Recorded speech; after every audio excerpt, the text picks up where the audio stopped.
Hello everyone, welcome to Raj economics and commerce classes. मैं हूं नीरज कुमार। देखिए, आज के इस लेक्चर में मैं उन स्टूडेंट्स के लिए लेक्चर बनाने जा रहा हूं जो फिलहाल जेएसएससी का फॉर्म भर रहे हैं। जेएसएससी 2026 का जो फॉर्म आया है JTGLCCE, है ना। और स्पेशली कौन सा पोस्ट के लिए? ऑडिटर या फिर ब्लॉक स्टैटिस्टिकल सुपरवाइजर जो है ना, जिसके लिए मैंडेटरी है कि आपका ग्रेजुएशन होना चाहिए या तो इकोनॉमिक्स में, या तो मैथमेटिक्स में, या फिर स्टैटिस्टिक्स में। ठीक है, तो जो बच्चे इकोनॉमिक्स से करने वाले उन लोगों के लिए मैं लेक्चर लेकर के आया हुआ हूं। ठीक है, अगर आप कंप्लीट कोर्स करना चाहते हैं तो हमारा मोबाइल एप्लीकेशन डाउनलोड कर लीजिए, प्ले स्टोर में दिया हुआ है। ठीक है, और उसमें जाइएगा इकोनॉमिक्स झारखंड वाले सेक्शन में, वहां पे आपको इसका कोर्स मिल जाएगा। ठीक है, तो हम लोग जो आज इसमें इस लेक्चर में करने वाले हैं वो क्या है, वो हम लोग इसमें सीखेंगे, जानेंगे इंडियन इकोनॉमी का सेक्शन जो हमारा है। ठीक है, इंडियन इकोनॉमी में आपको पता है पोस्ट इंडिपेंडेंस एरा पढ़ना है, मतलब स्वतंत्रता के बाद के बारे में पढ़ना है। ठीक है, दो सेक्शन दिया हुआ है, एक दिया हुआ है प्री लिबरलाइजेशन एरा, है ना, मतलब उदारवादी नीति के पहले, और पोस्ट लिबरलाइजेशन एरा मतलब उदारवादी नीति के बाद। ठीक है, दोनों ही चीजें हमें पूरी तरह से पढ़ना है। जो भी मैं इसमें बताऊंगा हिंदी इंग्लिश दोनों ही बच्चों के लिए रहेगा। मटेरियल जो नोट्स आपका रहेगा वो भी इंग्लिश हिंदी दोनों में रहेगा, तो लैंग्वेज बैरियर नहीं है। ठीक है, चलिए, बाकी कोई कंफ्यूजन होगा तो आपको स्क्रीन पर भी नंबर दिख रहा है या फिर डिस्क्रिप्शन में देखिए, वहां पे आपको कॉन्टेक्ट नंबर हमारा मिल जाएगा। ठीक है, चलिए देखिए, सबसे पहले हम लोग देखेंगे इंडियन इकोनॉमी का, मतलब जब इंडिया आजाद हुआ, स्वतंत्रता मिली 1947 में। ठीक है, क्या था इंडिया में? पॉवर्टी काफी ज्यादा था। ठीक है, अनएम्प्लॉयमेंट काफी ज्यादा, पॉपुलेशन ठीक ठाक था, रोजगार का पता नहीं, है ना, इंडस्ट्री अच्छा नहीं, एग्रीकल्चर वो भी बैकवर्ड। ठीक है, तो ये सारी स्थिति था, है ना। तो उस समय कैसे इंडियन इकोनॉमी को उस रास्ते पे ले आए कि जो समस्याएं हैं उसे दूर किया जा सके। ठीक है, तो उसमें कुछ बहुत ही ग्रेट लोगों का कंट्रीब्यूशन रहा है।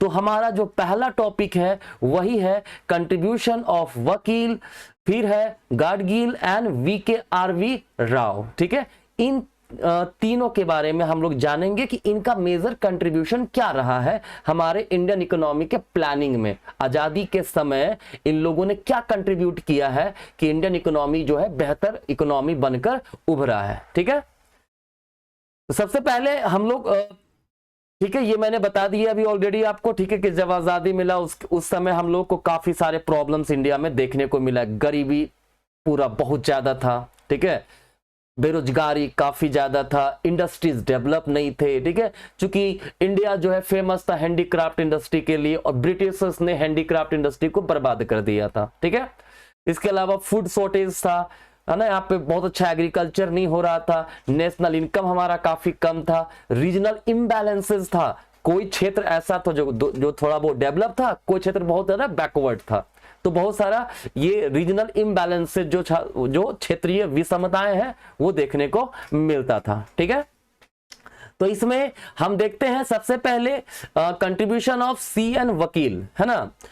CN वकील जो हमारे हैं, ठीक है, एक भारत के बहुत ही महत्वपूर्ण इकोनॉमिस्ट हैं, बहुत ही अच्छे अर्थशास्त्री इन्हें कहा जाता है। ठीक है, इनका बहुत ही अच्छा कंट्रीब्यूशन रहा है इकोनॉमिक प्लानिंग में, है ना, कि इंडिया किस तरह के प्लान को अपनाना चाहिए इंडिया को, उसके बारे में इन्होंने डिस्कस किया है। ठीक है, इन्होंने डिस्कस किया है डेवलपमेंट के बारे में, किस प्रकार से इंडियन इकोनॉमी को डेवलप किया जा सकता है। ठीक है, इन्होंने एग्रीकल्चरल पॉलिसीज के बारे में बात किया है। क्यों?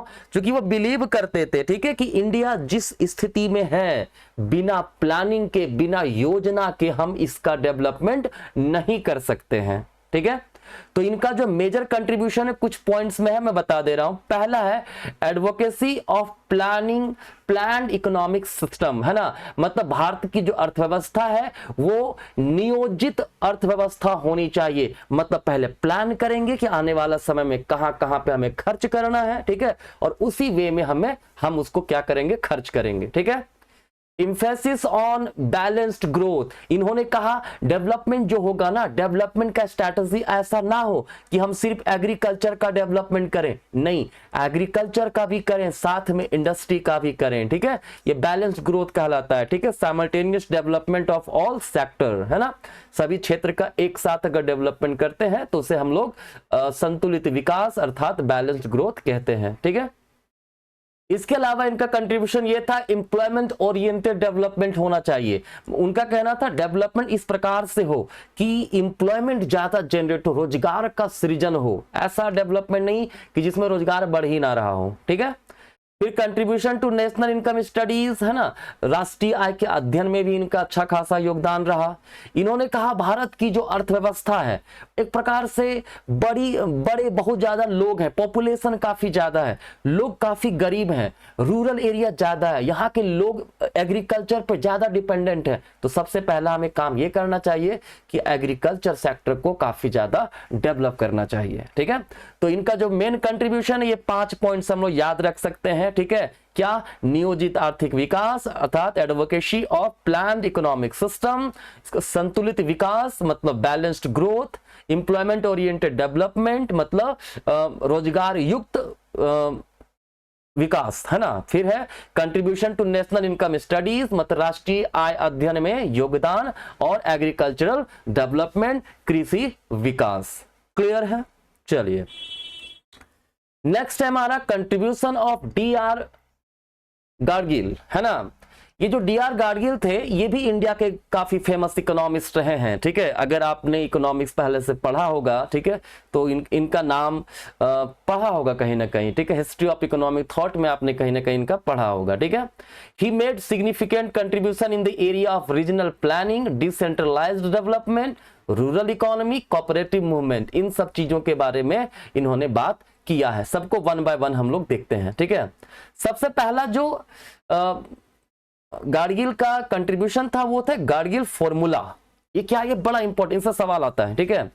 इन्होंने एक फॉर्मूला दिया जिस फॉर्मूला को गाडगिल फॉर्मूला कहते हैं, ठीक है। ये फॉर्मूला 1969 में दिया गया था, ठीक है।